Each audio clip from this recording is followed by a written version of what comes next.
warahmatullahi wabarakatuh. Perkenalkan, saya Bianca Muhammad, ANER P75 dari TRIC.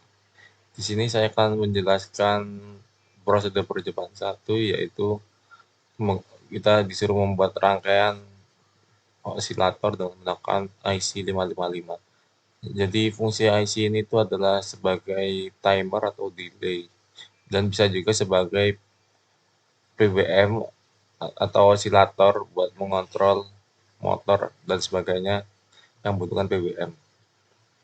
Langsung saja di sini kita disuruh membuat rangkaian menggunakan resistor 4,7K dan 10K dengan kapasitor 560 picofarad. Di sini saya sudah menyiapkan rangkaiannya, ya ini. Kita sesuaikan terlebih dahulu.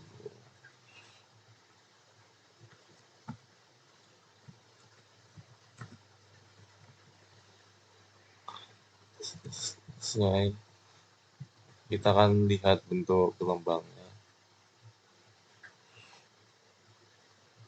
Jadi di sini rangkaian osilator itu dia menghasilkan gelombang kotak atau square wave. Kemudian kita selanjutnya ini kita disuruh melihat gelombangnya dan kita disuruh mencari berapa nilai THI dan TLO yang ditunjukkan pada osiloskop. Ini saya sudah menyiapkan, saya sudah mengerjakannya. Untuk yang pertama, pada THI dia memiliki nilai, dia time-nya adalah 5,882 mikrosecond, dan ini yang TLO 4,072 mikrosecond. Ini juga saya sudah berikan frekuensi dan detik cycle-nya. Setelah kita cari, kita disuruh membandingkan dengan dan mencari persentase kesalahan pengukuran dibandingkan perhitungan. Di sini saya sudah mengerjakannya seperti ini. Ini adalah bagian untuk secara teori, dan yang di bawahnya ini adalah hasil praktikum. Untuk rumus-rumus ini bisa dilihat di modul ini pada halaman 5. Kemudian kita tinggal masukkan saja seperti ini rumusnya. Dan ini untuk perhitungan persentase kesalahan. Untuk sebelah kiri ini adalah sebelum garis kapasitor. Kemudian di nomor 7 kita disuruh mengganti nilai resistornya dengan angka 1 kilo ohm dan 20 kilo. Di sebelah kanan adalah setelah ganti resistornya. Bisa dilihat.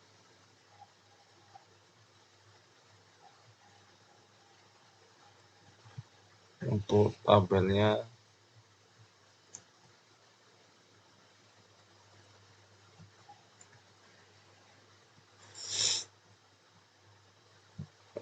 di sini saya sudah membuat tabel untuk TLO dan THI, frekuensi, detik cycle, dan persentase kesalahan. Mungkin itu saja. Wassalamualaikum warahmatullahi wabarakatuh. Baik, sebelumnya perkenalkan nama saya Syahrul Samatullah, NRP 2425 6085 dari kelas D4 Teknologi Rekayasa Internet kelas C dan dari kelompok 5. Di sini kebetulan saya mendapatkan bagian menjelaskan dan mempraktikum tentang multivibrator monostable. Saya akan menjelaskan secara singkat hasil dari praktikum yang saya jalankan tentang multivibrator monostable. Berdasarkan rangkaian monostable dengan yang sudah saya rakit dengan kapasitor exit yaitu 0,022 picofarad dan resistor exit dengan sebesar 20 kilo ohm, dapatkan hasil secara teori TW sama dengan 1,1 dikali 22 dikali 10 pangkat 6 didapatkan dari picofarad. 0,0022 picofarad sama dengan 22 dikali 10 pangkat min 6.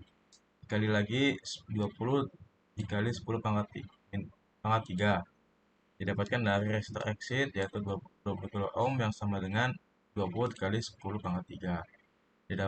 Didapatkan hasil yaitu 0,484 milisecond. Tapi untuk secara praktikum seharusnya adalah TW sama dengan 0,693 dikali 22 dikali 10 pangkat 6 dikali lagi 20 dikali 10 pangkat 3 yang hasilnya adalah 0,3351412 milisecond. Namun setelah saya coba praktikum dengan laptop teman saya dapat satu praktikum dengan Proteus milik saya sendiri karena kan terjadinya input output untuk output channel A tidak dapat ditampilkan. Saya tidak tahu kenapa, tapi saya terlihat perbedaan bahwa Proteus yang saya yang saya pakai untuk merakit rangkaian multivibrator monostable itu adalah versi yang lebih lama, lebih jadul, yaitu Proteus 8. Sedangkan untuk teman-teman saya menggunakan Proteus 9. Saya di sini tidak bisa untuk mengupdate atau menginstal Proteus versi terbaru dan juga maupun multisim karena kan full praktisi saya telah penuh, jadi belum riset ulang lagi. Jadi terpaksa untuk menggunakan laptop teman saya. Oke, didapatkan hasilnya adalah 0,3351412 secara praktikum ya. Harusnya dapat 0,3351412. Sedangkan secara realita saya mendapatkan 0,044 milisecond didapatkan dari hasil T1 dan T2. Yang satunya adalah 114,682 dikurangi 114,638 dari T2 yang sama dengan T sama dengan 0,044 milisecond. Lalu kita hitung presentasi kesalahan berasal berdasarkan maaf berdasarkan hasil yang telah saya dapatkan melalui perhitungan antara T1 dikurangi T2 dikurangi T1 maaf, yaitu persen error sama dengan 0,044 yaitu ini dikurangi 0,484 dari secara teori yang dibagi di per 0,484 secara teori dikalikan 100% dan didapatkan hasilnya adalah 0,09090909 yaitu 9,09%. Terdapat selisih persentase kesalahan yang diakibatkan oleh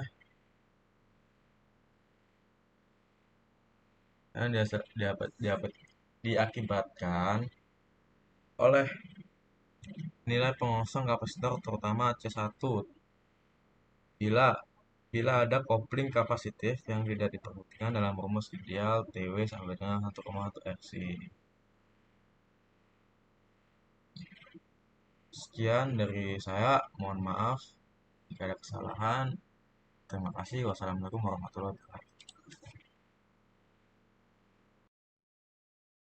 Baik, Assalamualaikum warahmatullahi wabarakatuh. Perkenalkan saya Anissa Ekalandari dengan NRP 64 dari kelas 1 TRIC. kelompok 5 bersama rekan saya Syawal dan Abian. Jadi saya kebagian percobaan 3 untuk menjelaskan osilator kristal. Nah, sebelum kita mulai, osilator kristal adalah rangkaian elektronika yang memanfaatkan sifat piezoelektrik dari kristal kuarsa untuk menghasilkan sinyal gelombang dengan frekuensi yang stabil. Nah, ketika kristal tersebut diberikan tegangan, kristal akan bergetar pada frekuensi resonansi alaminya. Frekuensi ini sangat presisi dan tidak mudah berubah akibat perubahan suhu atau tegangan, sehingga kristal banyak digunakan sebagai sumber clock pada microcontroller, mikroprosesor, dan sistem komunikasi digital. Pada percobaan kali ini, kita di rangkaian osilator dibangun menggunakan gerbang logika TTL seri 74L SO4D yang dikonfigurasi sebagai osilator phase. Dua buah kristal dengan frekuensi 11 MHz dan 5 MHz yang digunakan secara bergantian dengan teori periode osilasi, yaitu sinyal dihitung dengan rumus T sama dengan 1 per F, sehingga kristal 1 MHz memiliki periode sekitar 90 nanodetik, sementara kristal 5 MHz memiliki periode sekitar 200 nanodetik.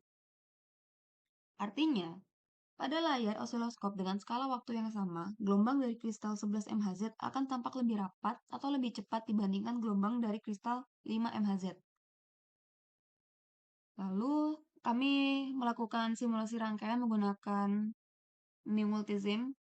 Rangkaian disusun dengan dua inverter 74LS04 yang dihubungkan secara seri, ditambahkan dengan resistor sebesar 1 kΩ dan kapasitor beban 1000 PF.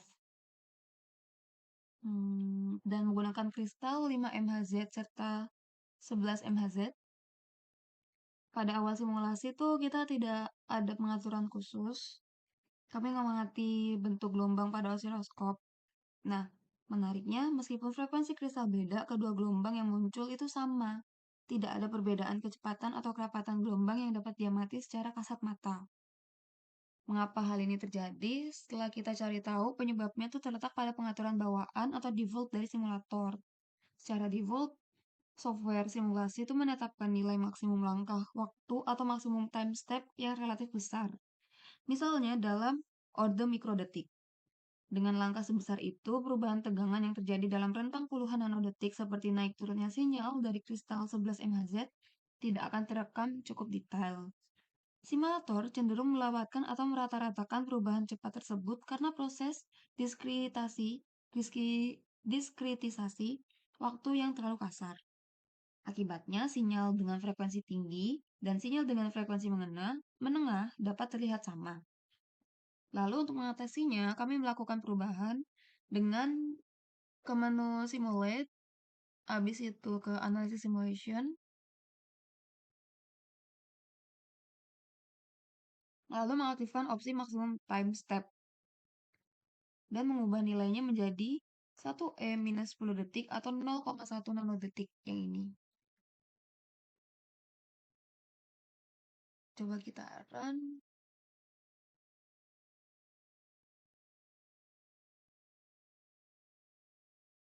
Masih terlihat sama. Simulasinya ngebug kok. Nah, setelah pengaturan ini diterapkan, simulasi akan jalan berbeda. Harusnya.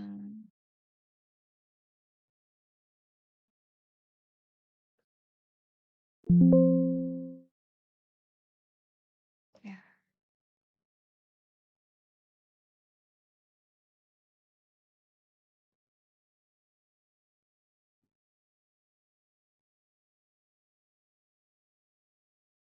Terlihat di sini terlihat kan kalau pergerakannya untuk kristal 11 MHz lebih cepat pergerakannya dibandingkan 5 MHz.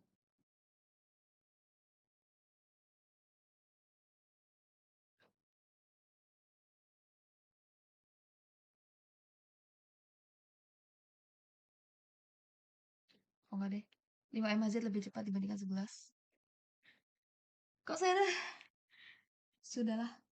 Hasilnya, perbedaan kecepatan gelombang terlihat jelas. Pada kristal 11, gelombang tempat lebih rapat dengan periode lebih pendek. Sementara 5Hz lebih renggang dan periode lebih panjang. Alias 5MHz-nya lebih cepat. Tadi sudah terlihat.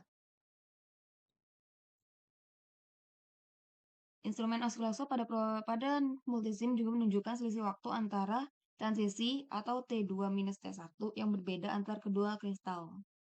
Nah, berdasarkan hasil tersebut, kita menyimpulkan kalau misalnya rangkaian osilator kristal dengan gerbang logika 74LS04 berhasil mensimulasikan dua frekuensi yang berbeda. Secara teori, kristal dengan frekuensi lebih tinggi menghasilkan periode yang lebih pendek dan gelombang yang lebih cepat. Namun pada simulasi, perbedaan ini hanya akan terlihat jika pengaturan maksimum dibuat cukup lebih kecil. Karena jika tidak, keterbatasan resolusi simulator akan membuat gelombang tampak sama. Sekian, terima kasih.